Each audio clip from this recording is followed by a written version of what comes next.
drag the cat into the video because you know he's going to be asking to get out of the room in a moment. Because the door is closed because the kiddo is out there watching YouTube. And you probably don't want to hear about people hunting Pokemon in Roblox in the background. Right, Chibi? So, do have a few things to talk about this week. Like last Sunday, a couple days ago, I had my doll meetup. Don't eat that chip. And Lena Blue and Phantasm Creations came over and brought a whole bunch of dolls.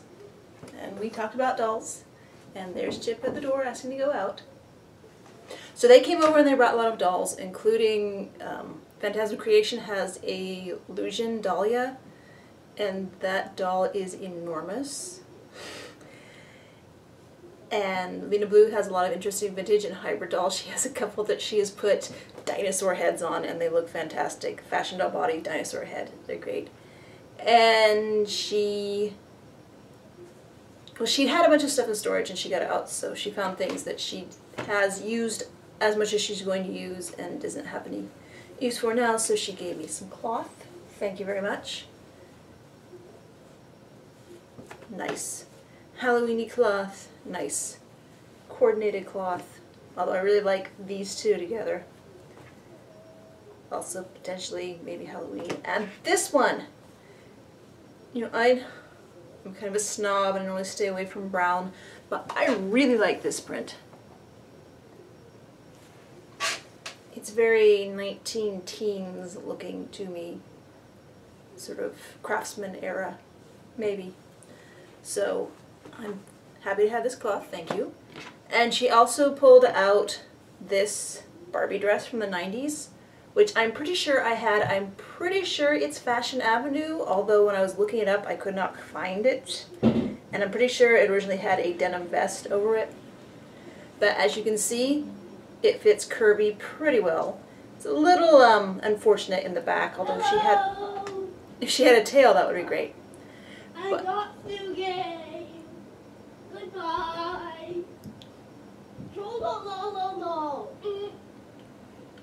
So I might take the darts in a bit much because there's a little extra room in the bust where there's dress but no doll, but I think this was a problem on the original Barbie body in the 90s, the twist and turn body.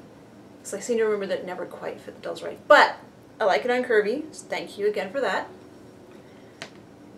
And then I started pulling dolls that I will put up for sale or trade. I have them in a box back there. The shelf on the far end is much roomier now, that there's more room to breathe for the dolls who are there, but I'm trying to decide if there are any more dolls, if not necessary to let go, but to put into a box. Just because I like them, I want to keep them, but for whatever reason, don't want them on display at the moment. I've had a problem of not putting dolls away. I know a lot of people put dolls away and they forget about them and they open the box and it's like getting new dolls. For whatever reason, I've never done that. I want to start trying to do that. So, but to do that I need to put them away. But I still have dolls that can move on to new homes, and hopefully I will get those photographed tonight or tomorrow. And also, when you start shuffling through dolls like that, you start doing head swaps and things. So I just simply put this tall fashionista head on a regular articulated Barbie style body. You know, it's Barbie style because it has ankles, but other than that it's fashionista body. And so that's a little doll thing I did. And then I was going through the body box and I decided that the other Project MC Squared body I had with the flat feet, I decided to see if that would match Isigan, the Wilco Wee Teens head that I had and sold and then found in thrift and decided to repaint her and make her mine. So anyway, I put her on the MC Squared body with the flat feet, and I probably have shoes that will fit her, but I kind of like the idea of her. She's not exactly a leprechaun because I don't know all the details of leprechaun mythology, but she's kind of, at least a little bit fey. And I like the idea of her having bare feet. The Project MC squared feet are really nice, the flat feet. They have details on the soles that you don't usually see on Playline doll feet that are flat. Usually a Playline doll foot that's flat on the bottom is literally flat. So I had to put a little bit of stuff on the top of the neck. She still does retain the side-to-side movement without being floppy.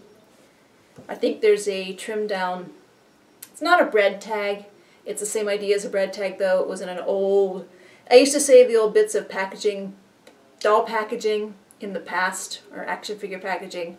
Would have the twist tie go through, then go through a plastic bit with holes in it so it would reinforce itself and not tear through the cardboard. I went through a phase of squirreling away a lot of those plastic bits with the holes in it. So I trimmed one of those down, and that's on her neck knob, along with the other packaging thing that I compulsively save, which is the clear elastics. So those went together to give her a fairly firm neck connection. The other thing I think amusing about having her feet exposed is the original body this head was on was a really short, Gumby body, you know, wire and rubber articulation with huge feet, like hobbit feet. So I like having her with feet exposed. So I think the Project MC squared body suits her really well. I'm still planning what I can do with the Janae to get a pair of Barbie legs on. What if Chris just did an experiment that he posted on Instagram where he put regular articulated Barbie legs on the unarticulated Project MC2 body? And they look good, but he's given me ideas of how I might do it for Janae when I get around to it, which who knows. Because it's going to require a lot of dremeling, because I do things the messy way. And also, in sorting through dolls and putting some away and putting some for sale trade, I freed up a doll wig, a size 4'5" Kemper Bob pink doll wig. And so I thought, who else can I put this on? It's a decent wig, as long as the heads, it was on a head that was too small, so it didn't fit and I didn't like it. So now it was free to put on a larger head, and the only larger doll head I had who was ready for a wig is the Mycene Madison that Cheshire Tiffy gave a face up to a few years ago. She had been wearing a Create-A-Monster wig, which fit, but it didn't really suit her. It was a dark pink with purple, and while I like the colors, it didn't really suit the sweetness of this doll. So I put the Kemper wig on her, and now she is very sweet. It is held in place. Can you see the head of the straight pin right in the center there? Sometimes I glue them on, sometimes I pin them on, but very seldom are my doll wigs actually the proper size for the doll they're on. And I also don't have a lot of silicone wig caps to hold things in place. Her shoes actually are also, there's a piece of double-sided tape on the bottom of her feet to hold these shoes on. And the shoes are still floppy. Anyway, though, I think this works fairly well with her. I trimmed the bangs a little bit after I got it on her. And I might trim it some more. As we were discussing in the doll meetup, it can be a little intimidating to trim doll wigs because they don't grow back. And you can't just reroot a new chunk of hair into them if you trim it too much. So, but these Kemper wigs aren't exactly expensive. So if I mess it up, I can always remember. Anyway, so there's the very sweet face up from Cheshire Tiffy. And now she has a sweet pink wig. So that's sorting out my dolls and stuff. And then I got a box. DebbieJones on Flickr, I believe her username is DebbieJones12. She is one of those people who has a fantastic mix of vintage and modern dolls, as well as dolls of lots of different scales. So her photo stream is fun to look at. And she contacted me and said that she had some dolls that she decided she wasn't going to do anything with, and vintage dolls, and would I like them? And I said, I'm so curious, yes please. So I picked that up on Monday as I went to the post office. Normally I would pick it up on Wednesday and I'd be here with the sealed box and I'd open it in front of you, but I couldn't wait that long for a box of dolls. So on Monday I opened it up and started going through it, and it's a very pretty card. And she's saying, basically feel free to do what you want. If you don't like them, you can pass them on. But I think these I will at least put away in the box of bodies that are complete as opposed to the box of bodies that need heads or hair or faces or whatever. Because we all have different boxes of bodies, right? And I will sit on them for a while because they all have fixing up that they could do, which is fun. And I freed up some space in that box of complete bodies by, well, it's not complete bodies, they're also like headless bodies that weren't articulated, bodies that I wasn't sure I was going to use again, bodies that, you know, you got them for the head, but not the body. So I went through that and I pulled out a bunch of the bodies without articulation, and I pulled out a bunch of the heads from dolls who'd had articulation, and I combined them so I have a stack of dolls to myself donate soon. So, the box of dolls she sent. I have it right here, and I'll start. She did have a few modern dolls, which, again, are obviously, we know these heads are from Made to Move dolls, and these are the cute body. These are petite bodies. And all the Barbie bodies look so much alike. Yeah. When you don't have them to compare to each other. Yeah, these are petites. So I have these two. I'm not sure if I will do anything with these besides find a kid to give them to. Although I always feel like I should keep a petite body aside for reference. And I also should see if I can squeeze some articulation into them. There's someone who I saw pictures, I think she's called Strange Doll Collection or something like that. This person has grafted, she'd done it, that's where I'm assuming it's she, I don't know if you're a she.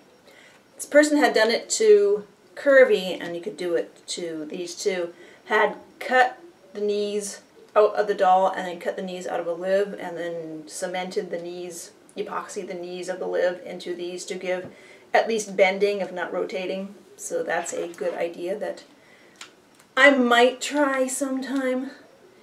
Just put it on my big list of things that I might do sometime. And also got, again, this is a Made to Move head, but it's on one of those Barbie bodies with the articulated arms but straight legs. So this is a body that could provide at least arms for somebody else at some point. And I do really like this jacket. You may have noted, you may have figured out that I'm kind of into bomber jackets right now. I finished the scrap patchwork bomber jacket and I mailed it off to the person for whom I made it. Surprise, and they should be getting it today. Although it's probably not a surprise at this point because I'm not too good at keeping things. I'm not too good at keeping my hints close to the vest, so they probably figured out what they were getting. So and then I made another bomber jacket really fast after I finished that one, another bomber jacket last Saturday into Sunday morning for someone's birthday, who hopefully I will see them soon and we'll go thrifting and I will give the birthday jacket. So, bomber jacket, happy about that, and I really like this stack of bracelets, well, the fake stack of bracelets. And the shoes will be handy. So there are lots of things in just this doll that I can use. And then we get to the vintage dolls. And there's a variety. And some I've dressed, some I haven't done anything with yet, like this Malibu Barbie from the early 70s with the Stacy head sculpt. She's actually in really good shape. Only a few gouges and pokes, no chews or anything, except for this big terrible haircut. So she will probably be a full custom. I'll probably reroute her. And there's some rubs in her face paint, so I might not feel too bad wiping her face paint off and just trying to paint this face. Because you don't see too many repaints of this face. She's like the Generation Girl face. A lot of people just don't like it. But I really like Barbie's mod friend Stacy, who's what this sculpt started with. I always thought she was really cool back in the 90s. When there wasn't as much diversity in Barbie as there is now, or variety. So eventually I will customize this doll with new hair and a new face. Maybe a new body, maybe not, because this body is in really good shape. It holds most of the clicks on her knees. I always like the way mod dolls, when their knees when their legs bent. They sort of can cross over each other. You know, they don't bend straight, they bend at an angle so they can cross. But that's me. So, project. And there's a Marie Osmond, who again will be fun to repaint because there's a lot you could do with that smile. Also, this is an interesting body. This was, I think, the first body that Mattel did this bent arm on. And it can't swing out. That's before they'd engineered arms to swing out. But I think this is kind of what inspired them to make this arm for the Superstar Barbie. And if you're my age, that's the Barbie arm you grew up with. But her body is in really good shape too. Although it's kind of unusual to find a vintage doll that's in this skin tone from the 70s and not this skin tone from Mattel. So there are options for this head to go onto. Their hair was kind of cut, but I actually have flattened it a little bit. I didn't tie it down, I just poured water over it. So I think the hair can actually be salvaged if I don't make her a completely custom fantasy haired. It's not quite as likely for her because I have so many other dolls who I want to give fantasy hair to, thanks to Alex Dalton trading me for that. So I have fantasy hair to reroot with now. Of course I haven't been doing it because I've been sewing. Anyway, and there's an ideal Misty, actually Tammy's friend. And I think it's interesting how the whites of her eyes have been kind of taken over by the green of her eye paint. And she is missing fingers. This is very soft arms, so I think these dolls are very commonly missing fingers. I've never had one of these before, so I found it very interesting to finally get one, and she could be fun to customize, whether give her a reroot and a rebody or what. Or this could be an experiment to get articulated arms onto this, and maybe something with the knees. Maybe doing those knee grafts. Because she has interesting larger feet, which I like the challenge of finding shoes for larger feet. And of course, one of the most famous shoes for larger feet is Darcy CoverGirl. And these dolls are not the same. I need to take a picture of these. Their faces are really different. Their hair, well, you can see their hair length and style is very different. Their skin tone is a very different color. This one is only barely starting to get the shoulders on these dolls are reinforced with brass rivets.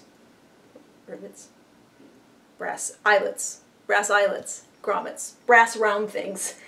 And eventually over the year, you know, the problem with the vintage Barbies wearing their brass earrings and their whole head turns green because the brass oxidizes and leaches. Well, these dolls do the same thing. She has the barest hint of the green oxidization coming through her shoulder. This doll has it on her shoulders and her elbow. So I'd say these dolls were completely different production runs. I don't know if they're different Darcys, because I don't know a lot about Darcy. As far as I knew before, there was the basic Darcy in her, was it the blonde was in the blue swimsuit, right? The brunette was in the pink swimsuit. The redhead. Or was she in the, Dana was in the white swim. Anyway, there was the basic Darcy. And then there was a Darcy with the perfume scent, but she did not have bendy arms. I don't think she had bendy legs either, but she definitely didn't have bendy arms. So I'm guessing these are different runs. I don't know if you'll be able to see how different their faces are in the video. I will take a picture. I have not taken any pictures of this new box of old dolls yet, but I will take a picture and ask people about the differences in these Darcys.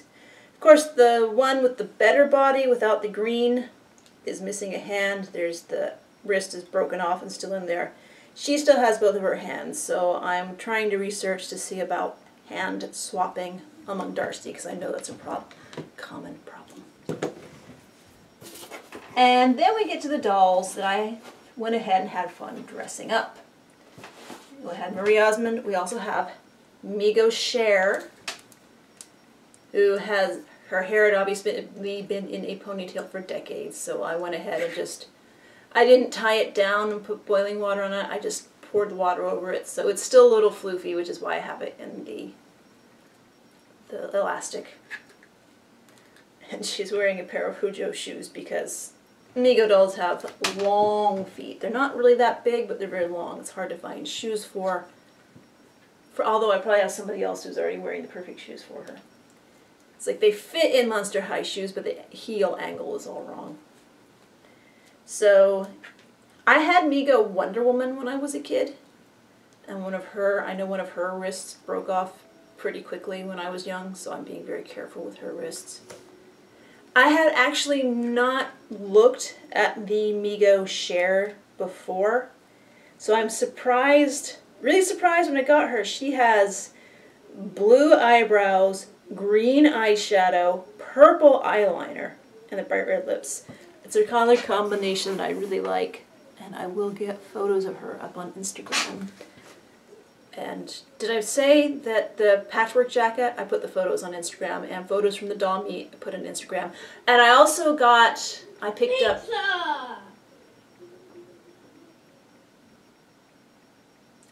up the eyes that I'd ordered for Azia and named Mika, the dark purple eyes. And those are in her, the pictures on Instagram, and so I didn't feel like it was worth hauling her over here and trying to hold her in front of the camera because I can just imagine me dropping her at that angle. So those are eyes. She still doesn't have any face paint or name or anything yet. But I've been looking at pictures and I think I know how I want her face to look. I just haven't done it yet. Because it's been raining non-stop here, and when it's not raining it's still 75, 80, 90% humidity because this is the South. So summer is not the season to do delicate face paint on dolls that requires sealant out of a spray can. Anyway, and let's see, who should I show you next? And another, that was Mego Wonder Woman. And there was another Mego in there, and she is Mego. Can you wait till I'm finished? No! That's the...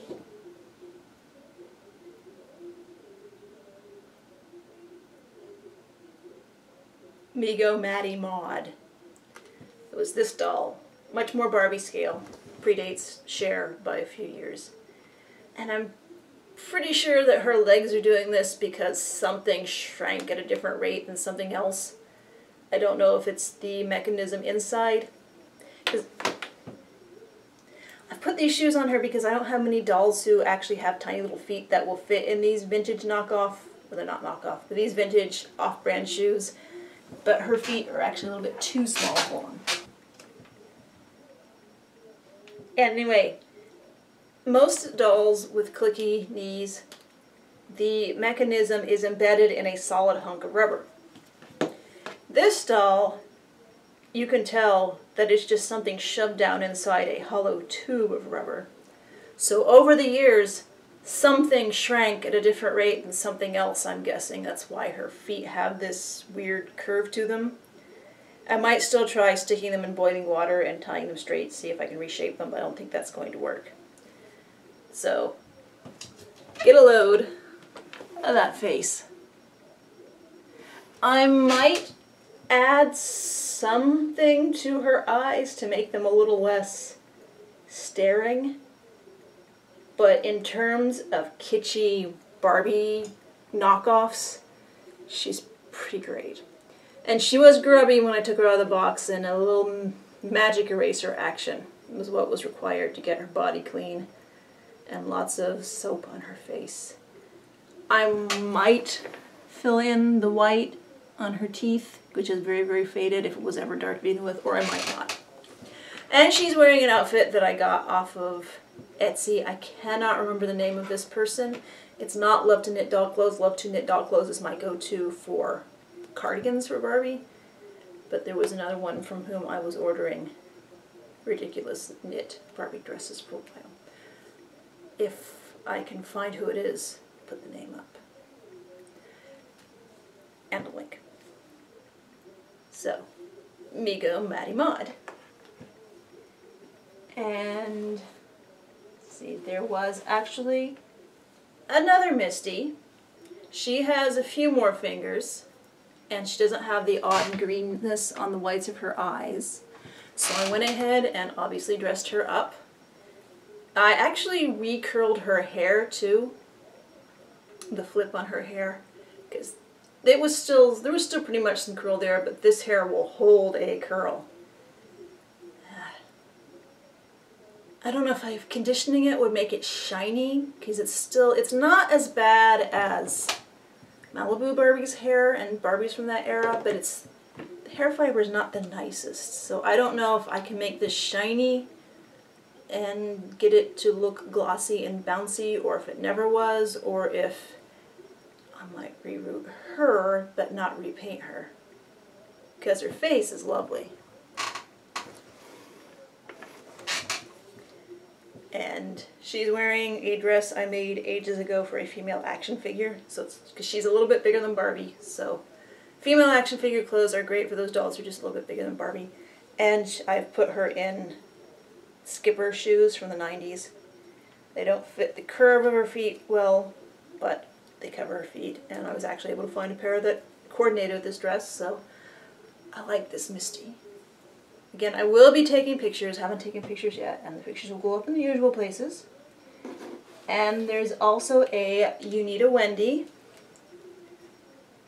which you can tell You Need a Wendy is a pretty straight knockoff of the original Barbie. Just much rounder, softer features, because she's probably, I don't know. I'm not going to say she was cast from the original Barbie, or I'm going to say somebody just tried to sculpt their impression of the original Barbie and cut some corners. Because this doll has a lot of corners cut. Not only is her face paint only black, white, and red, but you see the quality control on this one is so terrible that their hair got rooted into her ear. Although I'm torn, because her hair is still all there and it's still a decent fiber, and I might be able to condition it and make it glossy, and it still has, I think, the original curl. And she's just a fake swirl. A real swirl Barbie has the hair rooted across her forehead, and this one is just, it's just like human. It's pulled out and wrapped across the forehead. But if I reroute her, it would be pretty easy to convert that into an ear piercing. And she's wearing a Barbie dress I made for a more modern Barbie body. It's a little snug on her, but actually I overlap the velcro a lot, so there. And the shoes are from an MGA America's Next Top Model. So they don't fit her perfectly, but they're better than I thought I would have. So You Need a Wendy. And another doll in the box that I recognize is a Sonokong Mimi. Sonokong is a Korean doll company, or toy company, I just know their dolls. And Mimi is suspiciously like Takara Jenny, although her eye paint is a little more Lika-like than Jenny-like. So I went ahead and dressed her in this sort of magical girl outfit I had originally made for a doll with a Momoko body. The shoes, of course, these are Barbie shoes. They are the wrong angle for the foot, but they actually fit on the foot, so that's close enough for me, for now, for matching this outfit. So, again, I don't know if I will leave her hair as it is. I do like her face paint, and like I said, it looks like someone tried to mimic Lika paint, but forward glancing.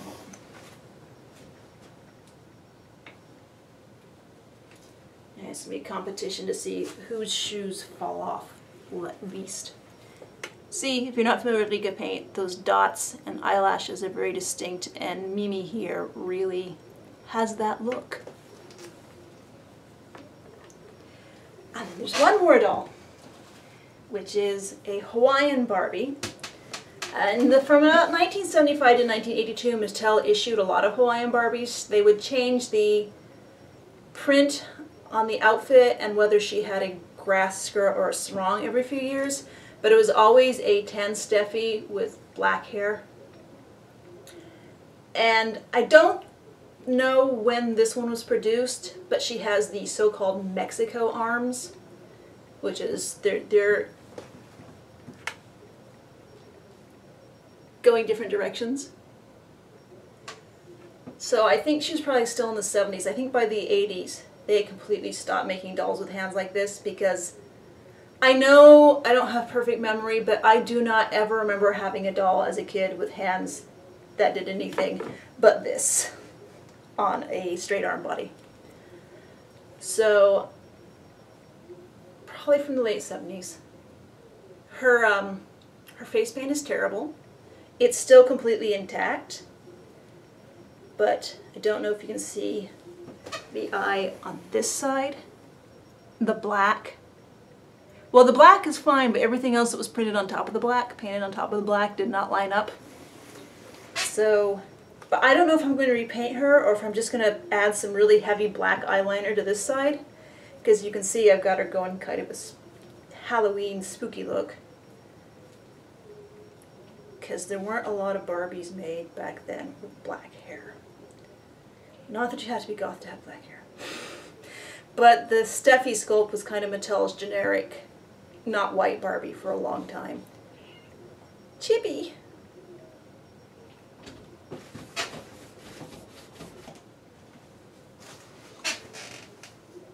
Look, Chip, look. It's a happy kitty. He's a happy purry kitty. So,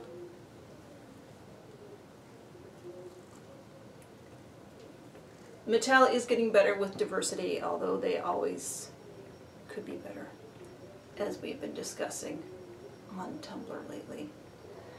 I don't mention my Tumblr much because while I do talk about dolls, I also talk about, oh, stop, Chip.